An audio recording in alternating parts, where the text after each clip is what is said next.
Here we go. Okay. Cristiano, welcome to the Whoop Podcast. Thank you. I'm grateful to be here with you. We're here in your home. We're going to talk a lot, I think, about training and data and recovery. But I thought I would start just by asking you, what's your first memory of playing football? Well, for me, it's a pleasure to be with you. When I started to play football, I mean? Yeah. When I was very, very young, with probably 7, 8, 9 years old, I started to play in home, in the street, with my colleagues, with my friends. And I think this is where everything starts. That you start to feel that the sport is fun. Did you fall in love with the game immediately? I think so, yes. Yeah, I thought it was like the first love when I started to play in the street.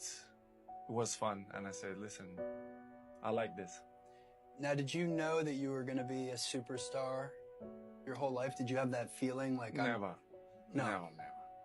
I will be false if I say yes. In the beginning, when you start, you always have that passion to enjoy yourself, to spend time with friends, and to have fun. But in the beginning, not even with 14, 15, 16 years old, I didn't feel that. Maybe after that, with 18, 19s, 20s, yes, I start to feel everything was different.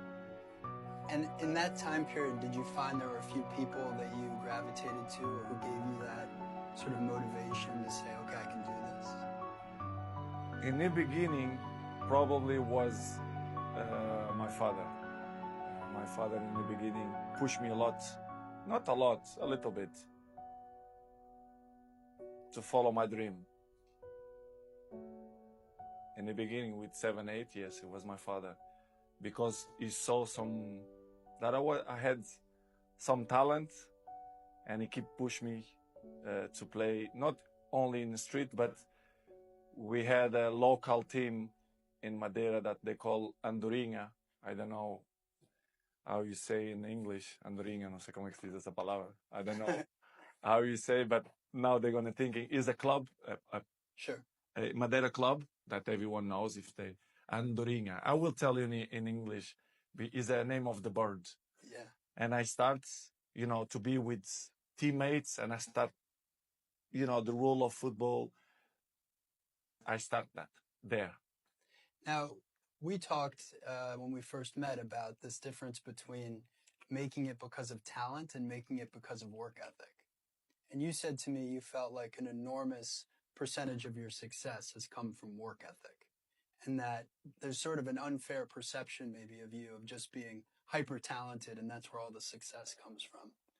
To be honest, I think both have to work in the same time, because talent without work is nothing, and work without talent is nothing too. So I think the both mix up. And of course I have two. I'm not will say that I have more one than the other one, because if you see my whole career for the last 20 years, my level was high, and this is, as you can know, it's really tough. Not only in a football, but in any area. If you are top for 20 years, is unbelievable. And I do that, and I continue to do that. For me, it's a big achievement, and my biggest motivation is to carry on, to still enjoy, to make people happy, to make my family happy. So for me, I have both talent and work ethic. Do you think you got a lot of that work ethic from your father? Him pushing you when you were younger? Maybe both. My mom too. Mom and dad, my brothers too. I think it's this childhood to make you feel what you are, or make you be what you are. The difficult of things that you pass through in your life make you be stronger mentally to challenge a hard life. And of course, the environment too helps. I don't know if he knows, but I moved with 11 years old from Madeira to Lisbon, which is it's hard, to be honest. It's probably was the most difficult part in terms of professional of my career. So it was hard to left my family in Madeira to follow my dream in Lisbon without your family with 11 years old. I can see now my kids, Cristiano, my oldest son. I don't know if I will be capable to let him go to, I don't know, At this age. in this age, 2 years more Yeah. will be tough. What's the cost? What's the sacrifice of being this good for that long? You know, what do people not see that you're doing? Life is a box of surprises and it's hard, you know.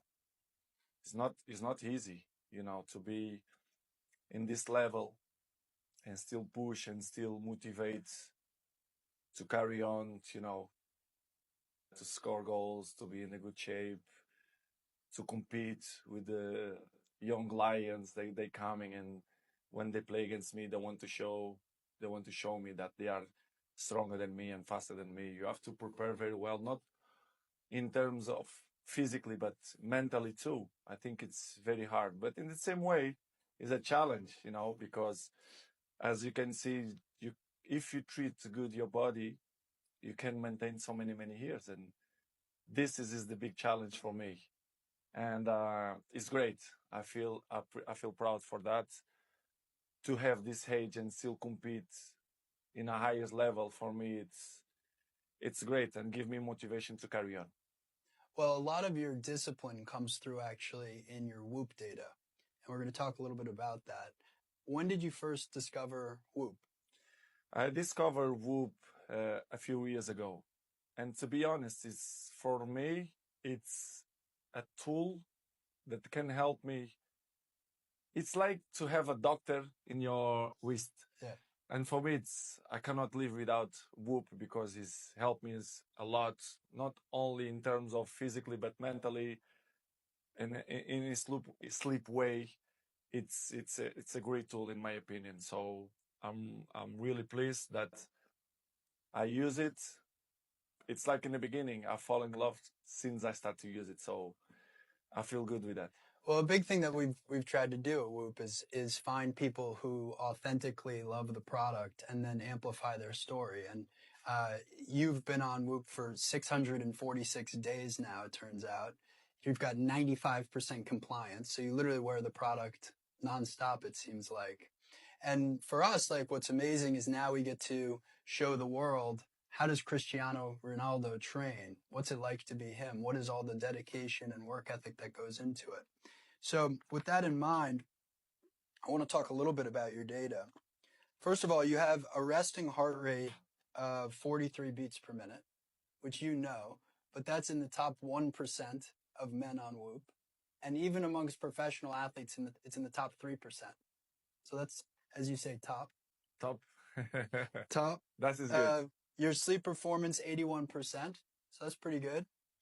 On average, your strain is 14.9 every single day.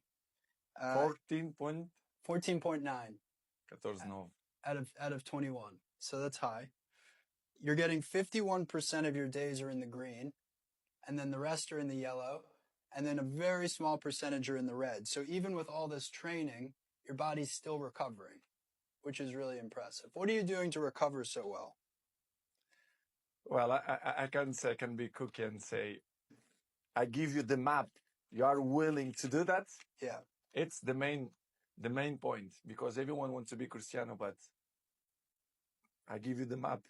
You think you will do it that? It's difficult. It's the discipline. The discipline is the most difficult thing, not only in the sports, but in the life.